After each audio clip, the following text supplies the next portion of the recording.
We're going to show Hubnet, which is M0HOY link ham radio, using my A8W internet radio. The station was too good. And I was, Yeah, you timed out there, no less. I was hearing the people on the Cambridge net, and it was sort of, because they were on the same frequency as me, you know, and it's like, you would have thought that distance would have been too far away, but it wasn't. It caused me all sorts of problems, so I didn't get as many contacts as I would have liked, because I was never quite sure whether they were calling me or calling the Cambridge net. But there we go, now I'll shut up all time now. Back to you, Andreas.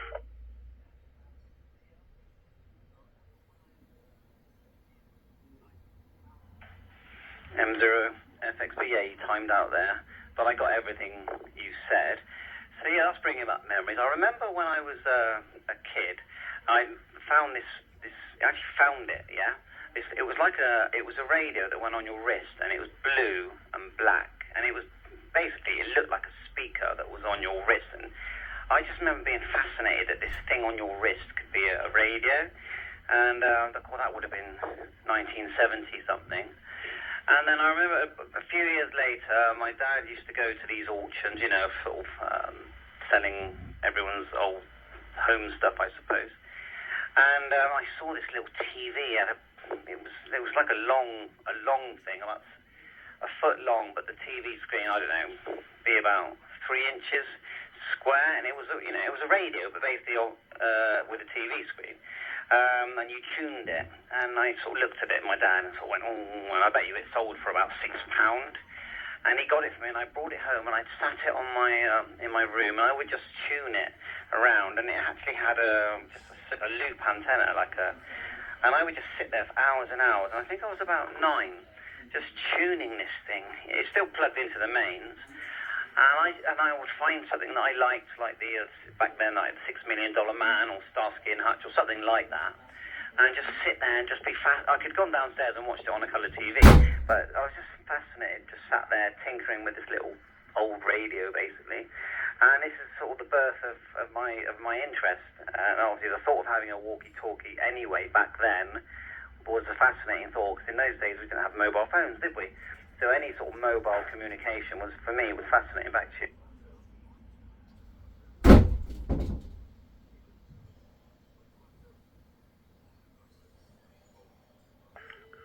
2E0 MRV.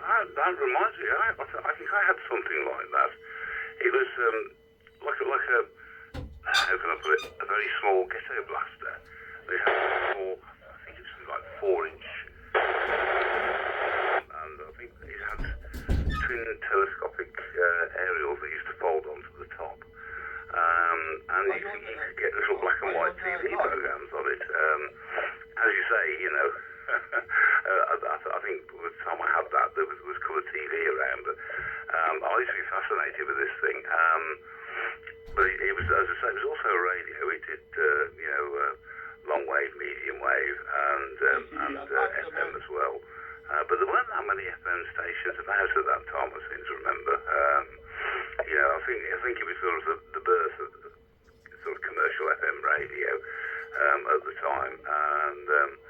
But I was fascinated by it. But I mean, I spent a lot of time listening to things on longboard. It was amazing. And of course, you fiddle about with the antennas and the sort of how you align them. And I once had great success on wave. I can't remember who I was listening to, but I've got the two telescopic antennas out at full stretch, which are probably about 4 or 5 feet long. They were really long.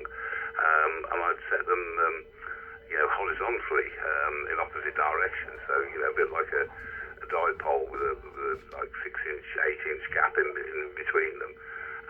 And absolutely fascinating, the number of things I heard on long wave on that, But well, that's been a trip down memory. I've forgotten all about that. I don't even know what happened to it.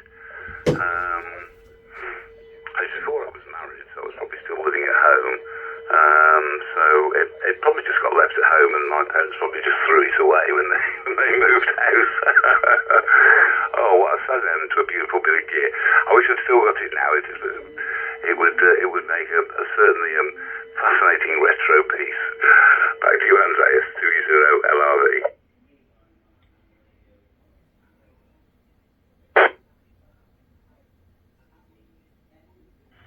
Yeah, a nice trip down memory lane. So, yeah, interesting. And there's so many more memories I have.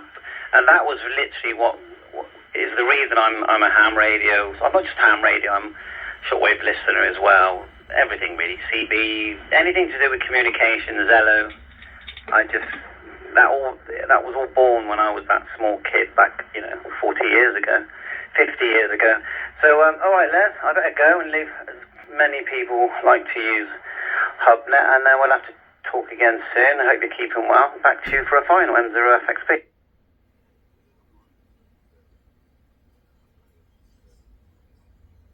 2 MRB returning. Yeah, no, fine business, Andreas. It's nice to catch up every now and again, and it's certainly nice to get out and do stuff. And it's the first time I've actually been out playing mobile radio for well over a year. It's and it was Peter that taught me into it.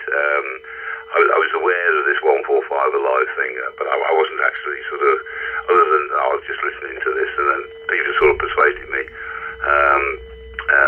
and poked and prodded me several times to have a go as a net host, and I'm so glad he did. I thoroughly enjoyed it.